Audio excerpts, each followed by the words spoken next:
Welcome to Good Morning KU. I'm Nick Cousin. And I'm Austin Garner. The big news this weekend was on Sunday morning at around 2 a.m. There was a shooting on Mass Street outside of Brothers. Tragic.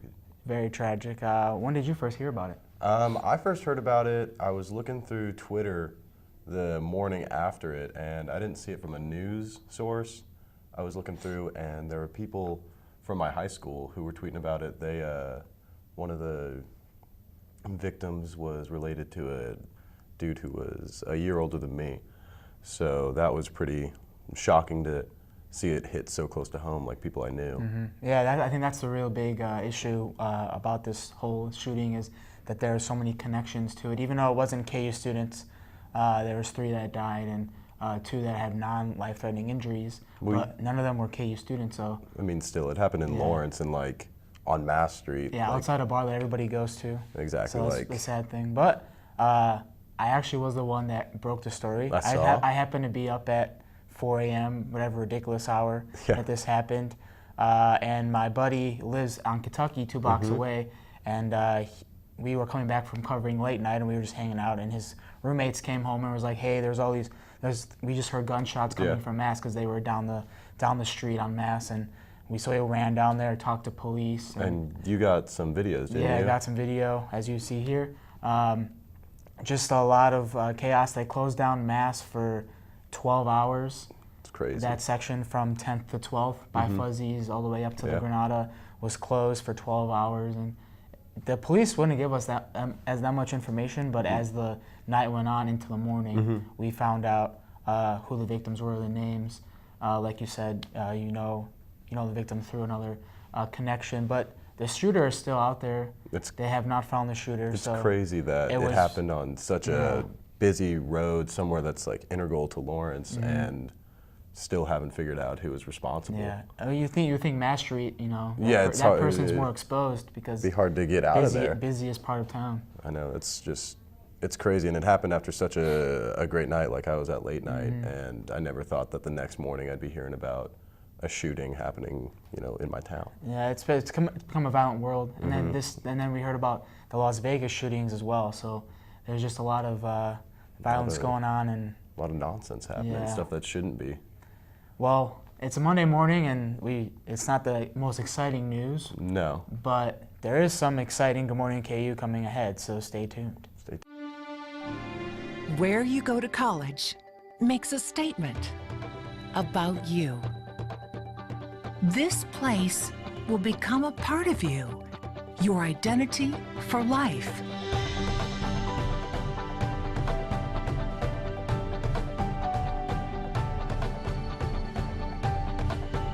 The University of Kansas, a great place to be you. Welcome back, everyone. My name is Brittany Foster. Usually you might notice me that I am on Good Evening KU on Wednesdays doing the weather, but today I'm here with Madison Gordon and Julie Cullen, and they are both atmospheric science majors. So I was going to interview them today and talk a little bit about Atmo and you guys in general. So Madison, I'm going to start with you.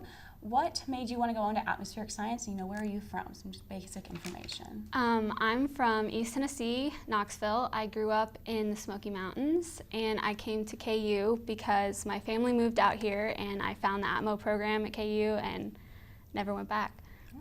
And Julie, what about you? What made you want to come here? I'm from St. Louis, Missouri, and I wanted to come to KU because I was super interested in severe weather, and I know the Kansas area is known for their tornadoes, and I was really impressed with their atmospheric science program, so I thought this is where I belonged.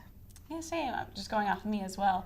I decided to come here kind of along with you guys. A lot of people ask why I didn't go to Oklahoma in general, but decided to come here because KU, that's what I grew up with knowing, and also it's one of the main colleges that actually has our program in general, just because it's so rare.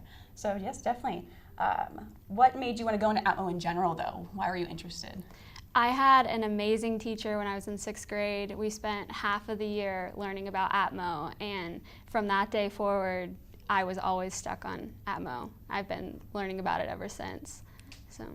How about you, Julie? I was actually really afraid of the weather when I was younger, and I wouldn't go outside if it was windy or there was like any rain at all, and my mom kind of started to talk to me about weather, and it just kind of always stuck with me. I was super interested in it, and I just knew I wanted to study it when I got older. I feel like that's a lot of atmospheric science majors. Yeah, that's for General sure. basis of how they got into it. They were basically scared of the weather, like many people are when they're kids. So definitely. But you guys are also both interested in going into broadcasting, and they both will be joining the show next week behind the scenes and eventually maybe on camera in the upcoming semesters. But, you know, why did you choose broadcasting? Because I know you at first decided maybe National Weather Service, but now you're leaning toward broadcasting. Well, for me, it was deciding that broadcasting was just the best of both worlds. There's so many parts of it that I really enjoy. Getting to be in contact with so many people and teach people about weather and things that I'm passionate about. So it was just deciding that that was the best option. It took me some time. Yeah. I feel like once I knew I wanted to study weather, I watched meteorologists on TV and I really looked up to them as a kid. So I thought that was just something I was really interested in. A goal of mine was to be on TV and talk about the weather and warn people of storms and keep people safe. And so, yeah. Well, many people don't realize some of the classes we take going into broadcasting or atmospheric science in general. We go through a lot of math classes. You guys want to talk about some of the classes we're all in actually together? Yeah, So. we take a lot of the same classes as engineers. I think we take up to applied differential equations in math. Yes. It's like I'm in Calc 2 and I know you two are currently in Calc 3. Yes. So it's difficult. Yeah, it's not just going in front of a green screen and stuff. We have a lot of difficult classes we take, but it's all worth it in the end, and we all look forward to it, definitely. Yeah. But we also are part of the Atmospheric Science Club. It's called the AMS Club here at KU. And we actually have our second meeting, that it will be this Wednesday at 6 o'clock in Lindley. I don't remember the exact room number, but we can always post that on our Twitter page. But it is open to all KU students. It's not just meteorologists. If you happen to love the weather, feel free to come. And we have free pizza. It's really great. And we also have a lot of opportunities for meteorologists from around the area to come in and talk to us. So if you're interested, definitely come along. Thank you, too, for letting me interview today. And I look forward to seeing you maybe possibly on the show in the future. We'll be back after the break with the host. Some say e-cigarettes aren't dangerous, But science shows nicotine can harm teens' developing brains. no matter how they're exposed. Let's do an experiment to find out. Here's a teen who won't be using e-cigarettes. Now we need one willing to risk their brain development. Care to volunteer your kid? Welcome back. I'm Victoria Sprudy. And I'm Sydney Kolazinski. This is your Monday Good Morning KU news update. Shootings and violence are the top news story in today's news, both local and far away. In the worst of them, a lone gunman killed at least 50 people outside the Mandalay Bay Resort in Las Vegas last night. In one of the deadliest shootings in U.S. history, a 64-year-old man opened fire on people enjoying an outdoor country music festival at the Vegas Strip. In addition to the deaths, an additional 200 people were injured. In Spain, riot police officers injured more than 750 people who were attempting to vote on Catalina's independence referendum.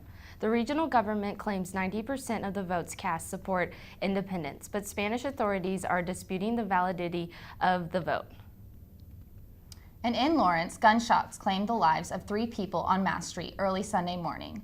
Lawrence police are still investigating the incident that occurred on the corner of 11th and Mass Street, just as the local bars were letting out. Police reports indicate 3 people were killed and 2 more were treated at area hospitals for non-life-threatening injuries. None of those killed were KU students. The news doesn't get any better as we turn to Puerto Rico, where reports say that people are starving in the aftermath of Hurricane Maria. President Trump will visit the island this week but faces a backlash after a public dispute with the mayor of San Juan. Many people in the continental United States are unaware that the Commonwealth of Puerto Rico is a U.S. territory and that most of its 3.4 million residents are U.S. citizens. The regular baseball season is now complete, and with it, the end of an era in Kansas City. With many of its top players becoming eligible for free agency, the Royals said an emotional farewell to the core group who rose through the minor league system and played in consecutive World Series. Kansas City does not expect to re-sign Eric Hosmer, Mike Moustakas, Lorenzo Cain, and Alcides Escobar. And finally, on a happier note, both the volleyball and soccer teams won this weekend. The KU volleyball team swept TCU in 3 sets on Saturday to raise its record to 14-2. The Jayhawks soccer team scored 2 late goals to beat Iowa State and even their conference record to 1-1-1, and team is 6-5-2 overall. And that will wrap it up for today's news. Gabby is up next with the weather. Stay tuned.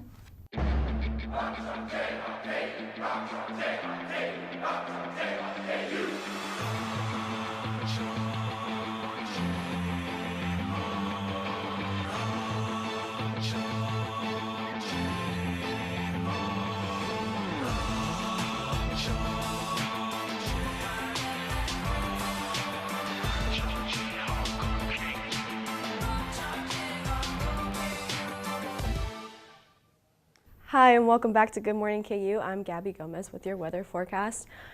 Today and tomorrow will actually be a lot warmer than we're used to around this time of year. And then as we go on throughout the week, it will get cooler, so be on the lookout for that. And there will be rain as well. Right now we're at 74, not bad, pretty comfortable, partly cloudy. Again, as we go on throughout the day, it will be warmer. We'll get up to about 85, 86 degrees, mostly cloudy, partly cloudy. Wind will be an issue as we go on throughout the day, about 19 miles per hour as we get on through that. The averages around this time of year are about 73 and 50 degrees, so again, we are above average, especially as we go on into tomorrow as well. 81 degrees, warmer temperatures, mostly cloudy. Wind will be an issue tomorrow as well from 10 to 20 miles per hour. As we go on throughout the week, Wednesday and Thursday, we do have higher chances of rain for 80% on Wednesday and 100% on Thursday. So be on the lookout for that as you're walking around campus. Make sure you get those umbrellas, those rain jackets, rain boots, whatever you have. As we go on through Friday and Saturday and through the weekend, we'll see about 60% chances. So if you're planning on going to that game Saturday, be on the lookout for that and just be aware and bring a raincoat if you plan on doing that. That is all we have for today. I hope you guys enjoyed, and we will see you guys next week.